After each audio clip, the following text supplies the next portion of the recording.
আসসালামু আলাইকুম। ওয়ালাইকুম আসসালাম। বাইতে গেছিলাম, শুনলাম যে আপনি পেঁপের বাগান আইছেন দেখতে লিগা। বাড়িতে থাকার কি আর উপায় আছে? তাই এলাম পেয়ে বাগানে খাতা লাগা করে নিয়ে এসেছি। তোমাকে সমস্যা কি? জনদরদি মানুষ আপনি, টাকা নিলেও কাজ করেন কিন্তু 100 সাথে আবার কার নিয়ে থোড়ে তোমার পুরান বলছো? জি চেয়ারম্যান সাহেব, 1000 টাকা দিব, এর বউর একটা গর্ভবতী কাট করে দেন। তুমি চাইলে কি আর মানা করতে পারে? তুমি আমার পুরান বলছো, টাকাটা তাড়াতাড়ি দিয়া দিও। खत्म।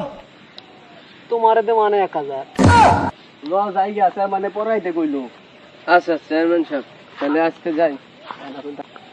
বাজারে দেখা করিস, ঘরে কিন্তু বাজার নাই। ঠিক আছে।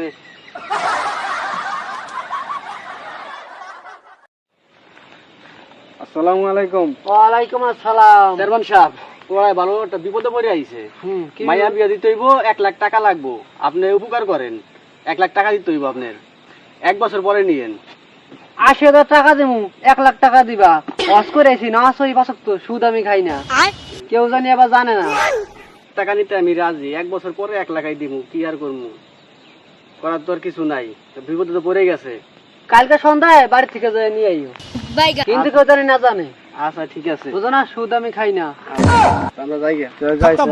Bye bye, tata, good bye.